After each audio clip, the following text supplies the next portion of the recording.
디모데후서 3장 16절로 17절에 보면 모든 성경은 하나님의 감동으로 된 것으로 교훈과 책망과 바르게 함과 의로 교육하기에 유익하니 17절에 이는 하나님의 사람으로 온전하게 하며 모든 선한 일을 행할 능력을 갖추게 하려 함이라. 이렇게 기록이 되어 있어요. 그러니까 하나님의 말씀인 성경을 가지고 교훈하고 교육을 하여 하나님의 사람으로 온전하게 만들어서 모든 선한 일, 이 모든 선한 일이라는 말은 하나님의 일이라는 말이에요. 하나님의 일을 행할 수 있는 능력을 갖추도록 한다라는 뜻입니다. 그런데 성경을 그 내용에 따라 분류를 했을 때 오늘부터 저와 여러분이 생각하는 디모데 전서와 디도서를 목회서신이라고 해요. 그러니까 목회서신이라고 분류를 해요. 그렇다면 이 목회서신이라는 말은 목회자만을 위한 서신인가? 그런 말은 아니에요. 목회자만에게만 필요한 말씀이라는 뜻은 아니고 이 디모데 전서를 기록한 목적이 디모데 전서 3장 15절에 보면 뭐라고 기록되어 있냐면 이렇게 기록되어져 있어요. 디모데 3장 15절에 보면 만일 내가 지체하면 너로 하여금 하나님의 집에서 어떻게 행하여야 할지를 알게 하려 함이니 이 집은 살아계신 하나님의 교회요 진리의 기둥과 터니라고 했어요. 무슨 얘기냐 하면 디모데전서를 기록한 목적은 하나님의 집. 하나님의 집은 교회를 두고 하나님의 집이다. 이렇게 했어요. 그래서 하나님의 집. 네. 하나님의 집이 뭐라고요? 교회란 말이에요. 이 교회. 그러니까 살아계신 하나님의 교회. 말은 하나님의 집이란 말과 살아계신 하나님의 교회란 말은 같은 말이에요. 교회에서 성도가 어떻게 행해야 할 것을 교훈하기 위해서 이 디모데 전서를 기록했다 그 말이에요. 교회에서 어떻게 우리가 교회를 섬겨야 되느냐 하는 것을 가르쳐 주기 위해서 디모데 전서를 기록했다 그 말이에요. 그러니까 신구약 성경 66권은 모든 성도들이 하나님의 말씀으로 믿고 순종해야 할 말씀입니다. 오늘 바울이 편지를 쓰면서 그런 얘기를 해요. 1절, 2절에 보면 그리스도 예수의 명령을 따라 그리스도 예수의 사도된 바울이라. 자기 누구냐? 나는 예수 그리스도의 명령으로 사도가 되었다 라고 해요. 그러면서 이 편지를 받는 사람에 대해서 뭐라고 밝히냐면 믿음 안에서 참 아들 된 디모데에게 편지를 보낸다. 그러니까 이 디모데 전후서는 바울이 디모데에게 보낸 개인 서신입니다. 그러면 디모데만 이 말씀 듣고 이 말씀대로 순종해 살면 되는가? 아니에요. 6장 21절에 가서 보니까 맨 마지막 절에 마무리를 이렇게 합니다. 은혜가 너희와 함께 있을지어다. 자, 1절에서는 분명히 바울이 디모데에게 개인적으로 보냈어요. 믿음 안에서 참 아들 된 디모데에게 하고 보냈는데 마무리는 너희와 함께 있을지어다. 너희에게 했어요. 이 얘기는 무슨 얘기냐면 편지를 개인적으로 보냈지만은 이 편지를 성도들이 돌려봤어요. 회람했어요. 회람. 그러니까 에베소 교회 성도들이 다 이 디모데 전후서를 읽었단 말이에요. 또 그 읽게 돼 있어요. 그러니까 그들에게도 하나님의 은혜가 함께 있을지어다라고 마무리를 하고 있어요. 그러므로 이 디모데 전서를 통해 주시는 교훈도 믿음으로 듣고 순종해야 할 하나님의 말씀이다, 이 말입니다. 여러분이 잘 아는 대로 교회는 진리의 기둥과 터 위에 세워집니다. 그렇죠? 그리고 교회는 기도로 자라납니다. 그리고 교회는 전도와 선교로 열매를 맺는 것입니다. 그러므로 교회는 반드시 진리의 기둥과 터 위에, 그 진리의 기둥과 터 위에 세워져요. 에베소 2장 10절에 보면 선지자와 사도들의 터 위에 세워져야 된다. 마태복음 7장 25절에 보면 반석 위에 교회가 세워져야 된다. 그리고 오늘 디모데후서 1장 10절, 디모데후서 4장 3절, 디도서 1장 9절, 2장 1절에 보면 교회는 바른 교훈 위에 교회가 세워져야 된다. 디모데후서 4장 6절에 보면 교회는 좋은 교훈 위에 교회가 세워져야 된다, 이렇게 말씀해요. 그렇지 아니하면, 다시 말하면 교회가 터가 잘못 잡히면 그 말이에요. 어떻게 되냐? 반드시 무너진다. 때문에 사탄은 교회를 무너뜨리기 위해서 어떻게 하느냐? 터를 흔듭니다. 터를. 그래서 교회에 다른 교훈을 전하는 것이에요. 이단들이 쳐들어올 때, 여러분 사탄이 쳐들어올 때 뭘 흔드냐? 터를 흔드는 거예요. 터를. 다른 교훈을 가르쳐서 무너지게 하는 거예요. 디모데가 목회하고 있던 에베소 교회도 마찬가지였어요. 그래서 사도 바울은 믿음의 참 아들 된 디모데에게 두 가지를 얘기해요. 첫째, 바른 교훈을 따르라. 따라서 바른 교훈을 따르라. 두 번째는 믿음의 선한 싸움을 싸우라. 이 디모데 전서를 통해서 주시는 두 가지 메시지입니다. 그래서 오늘은 첫 번째, 바른 교훈을 따르라 라는 제목으로 설교를 할 것이고, 다음 주일은 무슨 설교할 것 같습니까? 믿음의 선한 싸움을 싸우라 라는 설교를 하게 될 것이에요. 그 다음에 이제 디모데후서, 디도서 이렇게 설교를 해 나갈 것입니다. 따라합시다. 바른 교훈을 따르라. 바른 교훈을 따르라. 자, 그러면 바른 교훈을 따르려면 어떻게 해야 되는가, 이 말이에요. 바른 교훈을 따르려면 어떻게 해야 되나? 첫째, 사도적 권위로 다른 교훈과 바른 교훈을 분별하여 다른 교훈을 물리쳐야 됩니다. 사도 바울은 로마 감옥에 1차 투옥에서 풀려났습니다. 그게 AD 62년경입니다. 그래서 그가 소원했던 대로 노마를 거쳐 스페인까지 복음을 하나 전했을 것입니다. 그 기록은 남아있지 않습니다. 그리고 AD 64년 로마 대화재 사건 이후에 시작된 네로 왕의 박해로 인해서 2차 체포되기 전에, 내가 체포될 것 같다. 바울이 그걸 느꼈어요. 내가 얼마 안 가면 이제 죽겠구나 하는 걸 알았어요. 그래서 그는 세상을 떠나게 될 것을 감지한 후에, 그래서 사도행전 20장에 보면 그런 표현이 많이 나와요. 사도행전 20장에 보면. 그래서 자신이 개척에 세운 교회에 합당한 목회자를 세우는 일에 그 사역에 초점을 맞추어요. 그래서 고별 여행을 떠나요. 이제 마지막 4차 선교 여행이라고 할까요? 그 세웠던 교회들을 쭉 소아시아 지역을 순회하면서 이제 마지막 작별 인사를. 그래서 사도행전 20장에 보면 에베소 교회 성도들과 엄청나게 웁니다. 펑펑펑 웁니다. 내가 지난날 3년 동안 에베소에 목회할 때 어떻게 목회했는지 그 장로들과 껴안고 막 울어요. 여러분 사도행전 20장 집에 가서 한번 읽어보십시오. 얼마나 바울과 에베소 교회 성도들이 작별하면서 그 눈물을 흘리는지 몰라요. 그래 웁니다. 그러는 중에 자신이 3년 동안 목회했던 에베소 교회에 디모데를 머물러 둡니다. 너 여기 머물러 있어라. 그리고 마게도냐로 떠나요.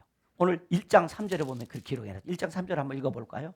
디모데전서 1장 3절 시작. 내가 마게도냐로 갈 때 너를 원하여 에베소에 머물라 한 것은 어떤 사람을 명하여 다른 교훈을 가르치지 말며 에베소에 남겨놓은 거예요.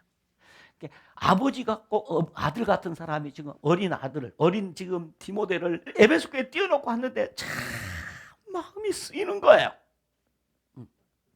왜 그러냐면 이 에베소라는 도시는 로마의 4대 도시요. 당시 4대 도시 중에 하나였는데 우상 숭배가 굉장했고요.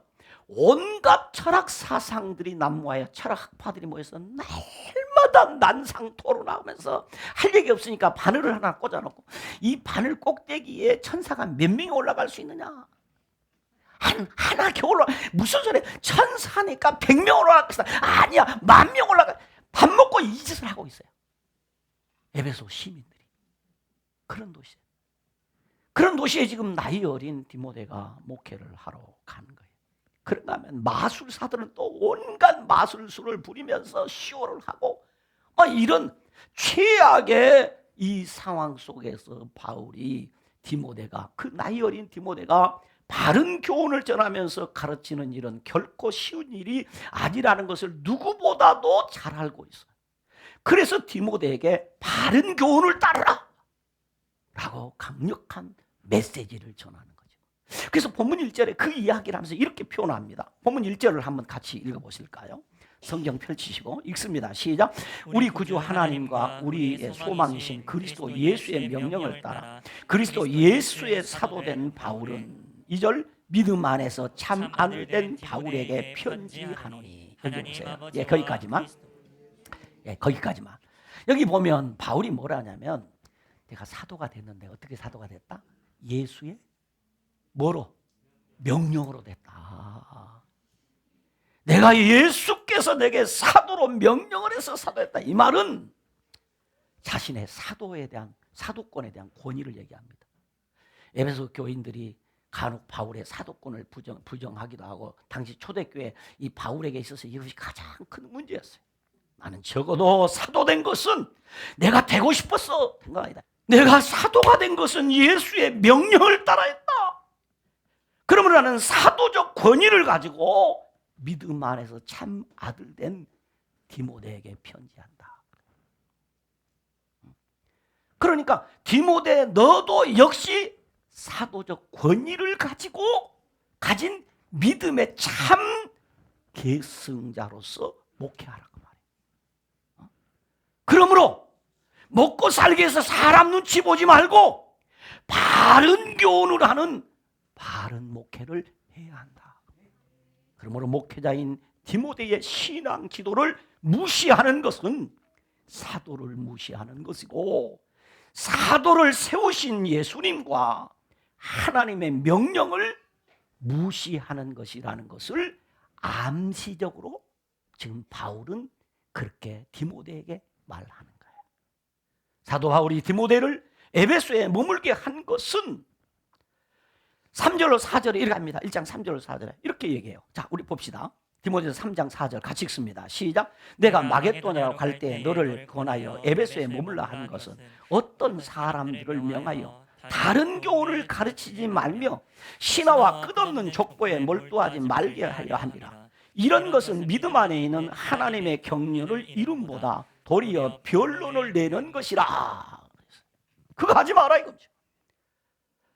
다른 교훈을 가르치지 못하도록 하고 바른 교훈을 따르도록 하기 위해서 내가 너를 에베소 교회에 머물러 두었다 이 말입니다. 그러면 너는 이 에베소 교회의 성도들을 바른 교훈으로 인도해야 되고 에베소 교회 성도들을 바른 교훈을 따르도록 해야 한다.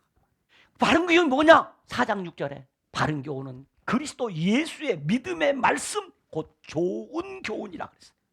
6장 3절에 보면 바른 교훈은 우리 주 예수 그리스도의 말씀과 경건에 관한 교훈이 바른 교훈이다 그랬어요. 그러면 바른 교훈의 목적이 뭐냐? 1장 5절에 이렇게 기록했어요. 1장 5절 읽습니다. 같이 읽습니다. 이 교훈의 목적은 청결한 마음과 선한 양심과 거짓이 없는 믿음에서 나오는 사랑이거늘. 자, 이 바른 교훈을 하면 뭘 갖게 되냐? 청결한 마음을 갖게 돼. 청결한 마음을 가지면 누가 보이죠? 하나님이 보여요. 하나님 보이십니까? 마음이 더러우면 세상이 보여. 마음이 청결하면 하나님이 보여. 그러니까 우리는 바른 교훈을 따라야 한다 그 말이에요. 그러므로 바른 교훈을 따르는 사람은 11절에 복되신 하나님의 영광의 복음을 따르게 된다 그랬어요.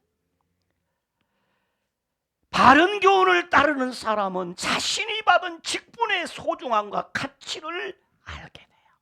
그래서 1장 12절에 보면 이렇게 기록했어요. 한번 펼쳐봐요.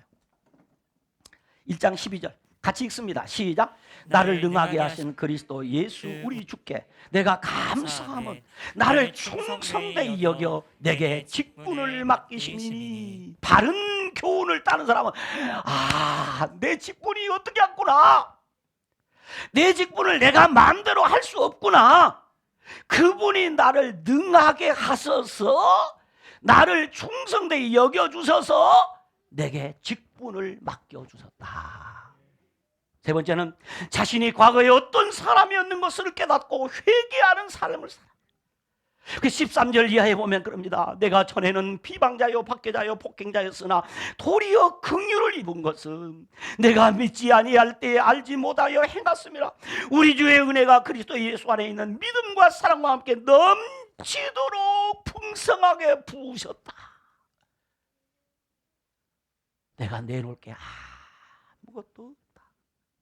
바른 복음을 따르면 지난날의 나의 잘못을 깨닫고 회개하면서 사는 것이다. 할렐루야.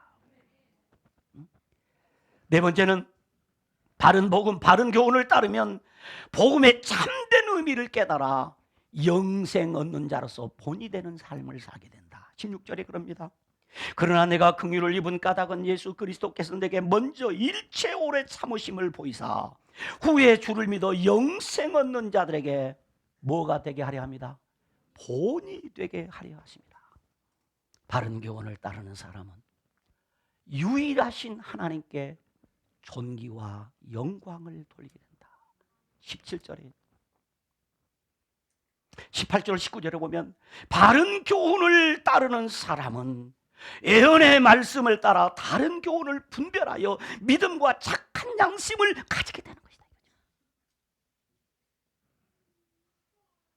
그러나 다른 교훈은 그렇지 않습니다.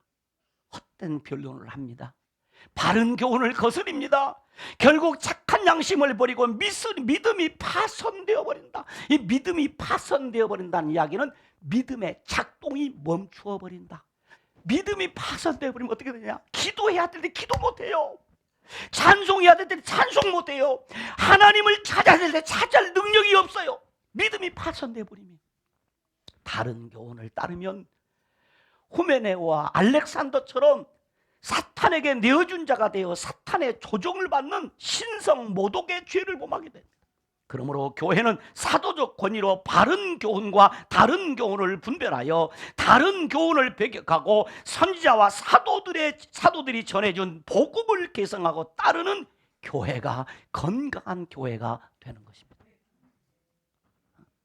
이처럼 건강한 교회에 우리 아버지 하나님과 예수 그리스도로부터 오는 은혜와 긍휼과 평강이 임하는 것입니다.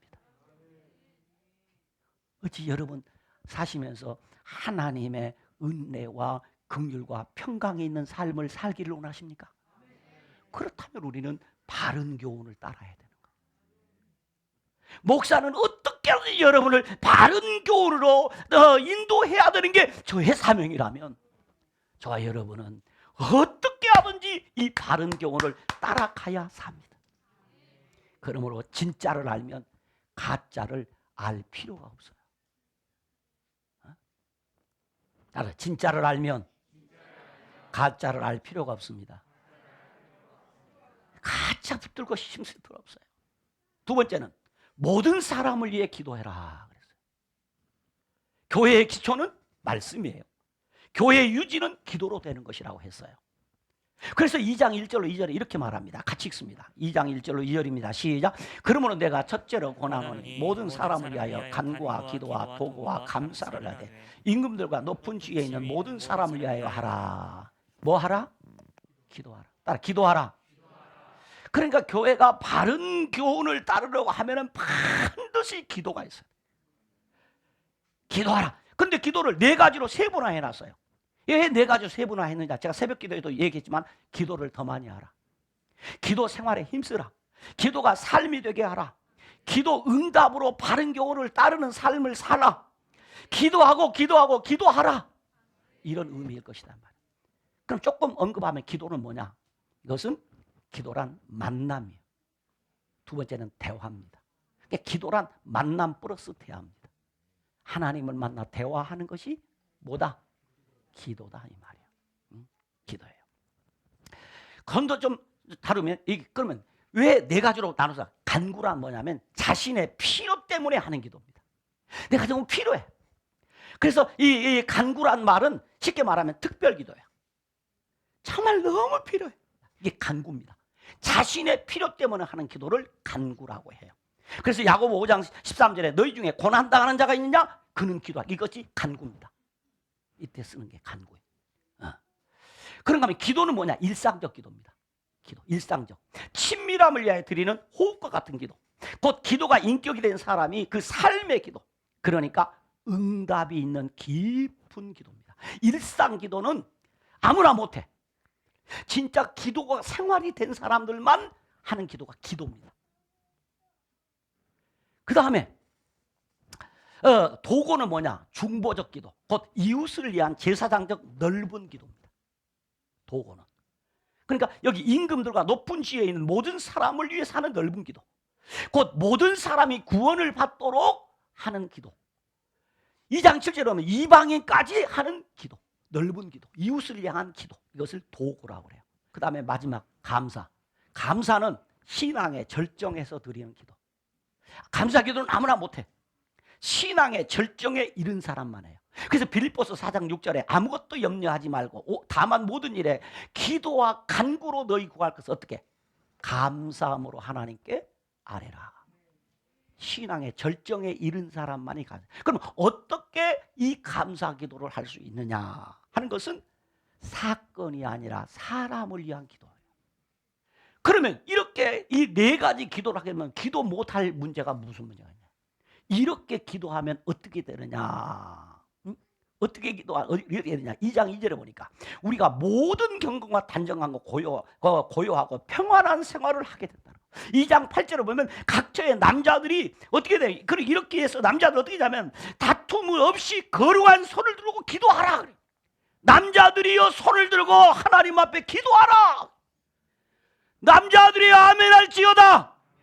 남자들만 그리할 것인가? 2장 9절에 보니까 이와 같이 여자들도 단정한 옷을 입으며 소박함으로 정절을 하려 기도하라.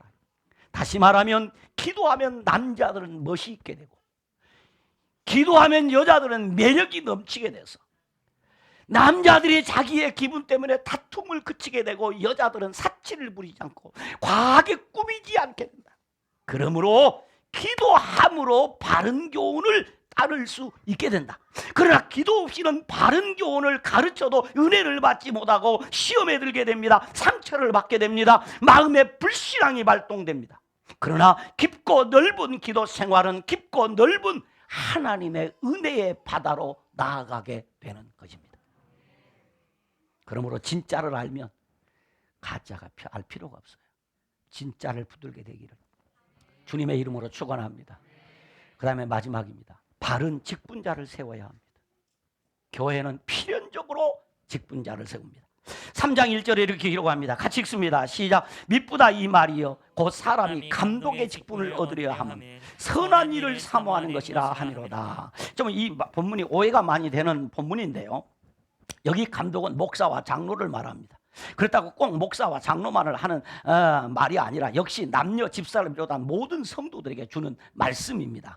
여기 직분을 얻으려고 하면 직분을 얻으려고 사모한다 이 말에 우리가 오해를 받아가지고 어떻게 하면 직분을 받고 싶어하고 간혹 우리 교회는 뭐 그런 일이 없습니다만 직분 받고 싶은데 교회에서 자기 직분을 안 세워주는 장로가 되고 싶은데 투표에도 반반이 떨어지고 장로 후보도 못 올라가는 거예요.